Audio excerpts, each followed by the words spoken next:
ሰላም ተናስተልን ተመልካቾቻችን እንደምንዋላችሁ እንደምናመሻችሁ ከአንከር ሚዲያ ዝግጅት ክፍል ያክብሮት ሰላምታችንን እናቀርባለን። ዜናዎችን ይዤ መጥቻለሁ። መሳይ መኮንን ነኝ። የፋኖ ኃይሎችና የኦሮሞ ነጻነት ሰራዊት በመሃላቸው ግጭት እንዳይኖር ለማድረግ መስማማታቸውን አፍሪካን ኢንተለጀንስ የተሰኘ የኢንተርኔት ሚዲያ ዘገበ።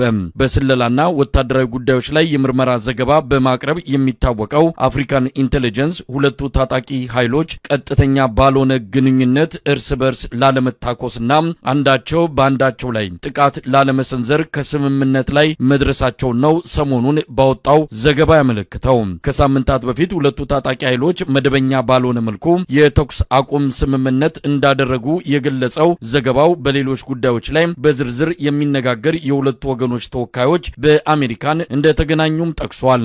አፍሪካን ኢንተለጀንስ እነዚህ ተወካዮች እነማን እንደሆኑ የገለጸው ነገር የለም። ከተኩስ ማቆም ባለፈ በጋራ በአብይ አህመድ አገዛዝ ላይ ጥቃት ለመሰንዘር ያለመ የወደፊት ስምምነት ሊኖር እንደሚችል ግን ፍንጭ ሰጥቷል። አንከር ሚዲያ ጉዳዩን በተመለከተ ወደ ፋኖ አመራሮችና የኦሮሞ ነጻነት ሰራዊት ተወካዮች ዘንድ መረጃ ለመሰብሰብ ባደረገው ሙከራ በአፍሪካን ኢንተለጀንስ በኩል ስለወጣው ዘገባ ማረጋገጫ ማግኘት አልተቻለም።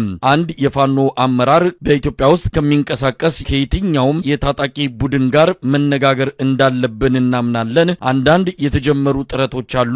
ወደፊት የደረስንበትን ለህዝብ የምናቀርብ ይሆናል። ለጊዜው ፍላጎቱና እቅዱ እንዳለን ከመግለጽ ያለፈ ተጨማሪ መረጃ የለኝም ሲሉ ለአንከር ሚዲያ ገልጸዋል። የኦሮሞ ነጻነት ሰራዊት አመራሮችም በተመሳሳይ ከፋኖም ሆነ ከሌሎች ኃይሎች ጋር ለመነጋገር ዝግጁ መሆናቸውን በተለያዩ መድረኮች ሲገልጹ እንደነበረ የሚታወስ ነው። የአማራ ፋኖ አደረጃጀቶች የአማራ ህዝብን ህልውና የማረጋገጥ የቅድሚያ ተልዕኮ ያላቸውና የኢትዮጵያን ዕድል እጣፋንታ ከሌሎች የነጻነት ኃይሎች ጋር በመሆን የመወሰኑ አጀንዳ የትግላቸው አንዱ አካል እንደሆነ በየጊዜው የሚገልጹት ጉዳይ ነው። ከቅርብ ጊዜ ወዲህ የአብይ አህመድ አገዛዝ በሁለቱ ታጣቂ ኃይሎች ላይ የሚሰነዝራቸውን ክሶች አንዳቸው ያንዳቸውን በመከላከል ላይ ያነጣጠሩ ምላሾችን መስጠት መጀመራቸው በሁለቱ ታጣቂ ቡድኖች መሃል መግባባት መጀመሩንና በቀጣይ በጋራ ለመታገል የሚችሉበት እድል እንዳለ ያመላከተ እንደሆነ ይነገራል። የብልጽግናው አገዛዝ የኦሮሞ ነጻነት ሰራዊት የአማራ ተወላጆች ላይ ጥቃት ሰነዘረ፣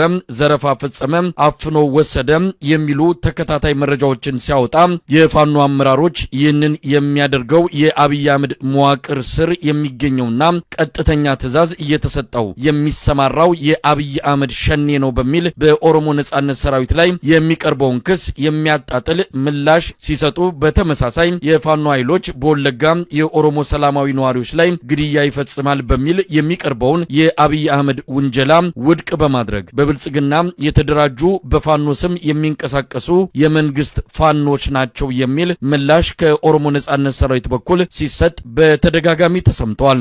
ይህ አይነቱ ግንኙነት በሁለቱ ኃይሎች መሃል መናበብ እንዳለና በቀጣይ ይፋዊ በሆነ ግንኙነት የአብይ አህመድን አገዛዝ ለማስወገድ የሚችሉበትን ጥምረት መፍጠራቸው የሚጠበቅ ይሆናል ሲሉ ለጉዳዩ ቅርበት ያላቸው የፖለቲካ ታዛቢዎች ይገልጻሉ።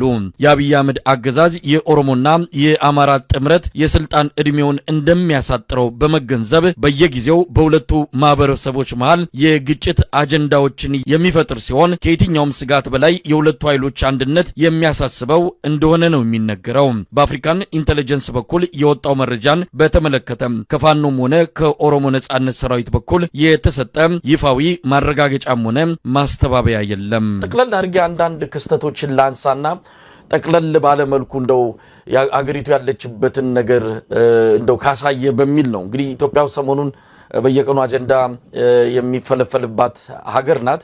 ዋና ዋናዎቹን አነሳለሁ። በኦሮሚያ ክልል ምስራቅ አርሲ ሻርካ ወረዳ እየተፈጸመ ያለው የኢትዮጵያ ኦርቶዶክስ ተዋሕዶ እምነት ተከታዮች ግድያ በማባራ መልኩ አሁንም ዛሬ ስቱዲዮ ከመግባታችን በፊት ከሰዓታት በፊት እንደዚሁ ከዛው አካባቢ በሌሊትም የሚደውሉልን ሰዎች አሉ፣ ድረሱልን እያሉ የሚደርስላቸው የለም። እንግዲህ ሳምንት ሊሆነው ነው። በየቀኑ ሰው እየተገደለ ነው።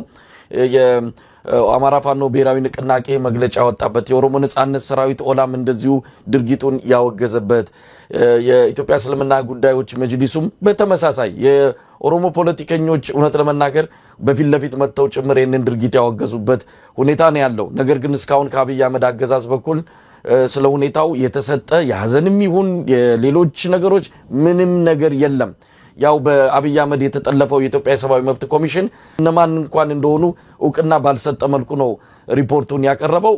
ድርጊቱንም ለኦሮሞ ነጻነት ሰራዊት ተጠያቂ አድርጎ ምርመራ አድርጊያለሁ በሚል ሪፖርት ያወጣበትን መግለጫ ተመልክተናል ከኢትዮጵያ ሰብአዊ መብት ኮሚሽን። በእርግጥ ከዚህ በላይ የሚጠበቅ ስላልሆነ ብዙም ቁም ነገር የተሰጠው አይደለም። ሌላው አብይ አህመድ እጁን ካስገባበት ከሱዳን ጉዳይ ጋር የተያያዘ ነው። የሱዳን ባለስልጣናት ከኢትዮጵያ የመጡና በግዛቴ ላይ ጥቃት የፈጸሙ ድሮኖችን አይቻለሁ ተመልክቻለሁ ብለው ክስ አቅርበው በማግስቱ እነሱም ተመሳሳይ እርምጃ በመውሰድ አህመድ ዳጋሎ ጦር ሰፈር ላይ ጥቃት መሰንዘራቸውን መረጃዎች ያመለክታሉ።